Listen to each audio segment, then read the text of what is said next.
গত বছর ৫ই আগস্ট শেখ হাসিনা তিনি দেশ ছাড়ার পর থেকে বারবার সংখ্যালঘুদের উপর অত্যাচার নির্যাতন সেই অভিযোগ সামনে এসেছে। আর এবার যে ছবি আপনাদেরকে দেখাবো চমকে উঠবেন। যে ছবি আপনারা দেখছেন বাগেরহাটে দেখুন কিভাবে সংখ্যালঘুদের বাড়িতে আগুন ধরিয়ে দেওয়া হয়েছে, আক্রান্ত হয়েছেন সংখ্যালঘুরা।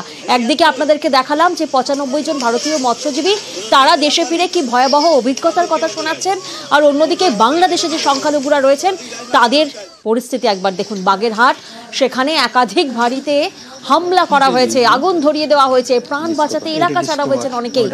বাংলাদেশের কট্টরপন্থীদের দিকে অভিযোগ। সভাপতি আমাদের হতে দেবে না, সদস্য তালিকা মানে আমরা ছোটবেলা থেকে বিএনপি করি, এদের পরিবার আমার শ্বশুরের পরিবার, কিন্তু এরা চায় না যে আমাদের বিএনপি নামে থাকুক।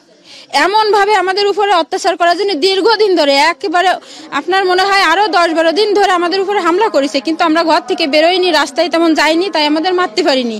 কিন্তু অবশেষে যখন আমরা রাস্তা থেকে বেরোচ্ছি না, তাই আমাদের ঘরে এসে আক্রমণ করেছে।